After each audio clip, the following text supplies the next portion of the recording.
About 25 miles north of West Jefferson, the Bluffs became the first dining establishment to open on the Blue Ridge Parkway way back in 1949. It closed in 2010, but with generous contributions, upgrades, and repairs, it's been restored to its historic glory, plus delicious home-style cooking.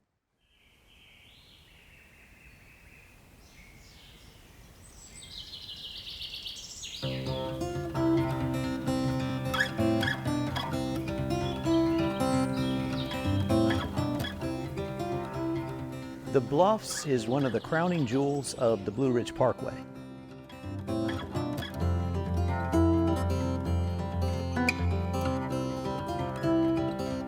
It opened in 1949 with a gas station next door, which is now the Visitor Center and Gift Shop. It's a work project that the government created in the aftermath of the Great Depression with a slight delay during World War II. Once it was completed, the Bluffs was the first restaurant to open on the Parkway.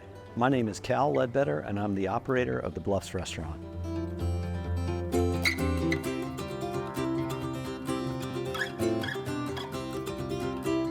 me the significance of the Bluffs to you three sisters. What is the significance? Our mother worked here in the 60s and 70s. Our parents would come to the park, especially on Sunday evening, and have lunch under the trees.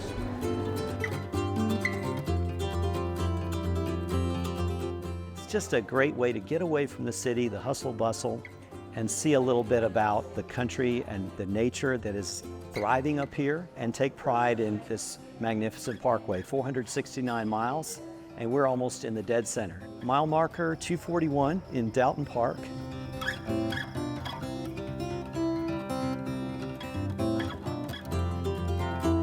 My name is Merrick Francis, and I'm one of the chefs here. We produce a lot of very good, authentic food for the Bluffs. We have a fried chicken, which has been very popular. It is the same fried chicken that's always been served here.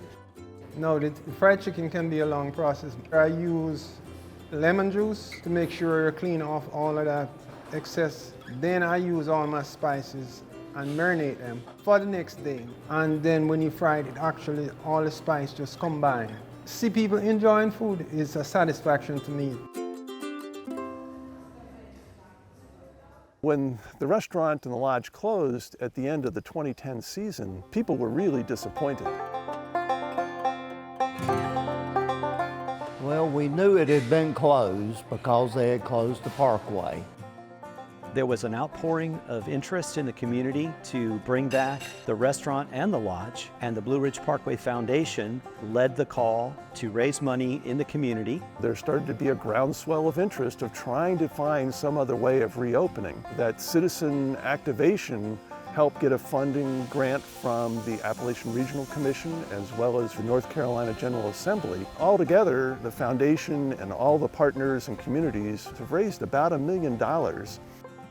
I remember when this place wasn't occupied, and when they started fixing it up, it was really exciting. We'd stop by just to look in the windows and see how pretty it was turning out. And whenever we get company or anything, we always bring them up here, and they always love it. You feel that sense of the people who, in many cases, built the building. You know, their great-grandfather or their grandfather had a hand in building, you know, the trails and the steps that we're standing on. It wasn't just a physical restoration. I've had more people comment on the fried chicken or the biscuits because we're not only serving the people who remember it as it was, but we're trying to recreate those memories for people who are here for their very first time. It's great to see people just enjoying themselves and going back in time or making new memories, because here there's nothing but beauty around you everywhere you look. The Bluffs is at 45338 Blue Ridge Parkway in Laurel Springs, and they're open Wednesday through Sunday. For more information, give them a call at 336-372-7875 or visit them online at bluffsrestaurant.org.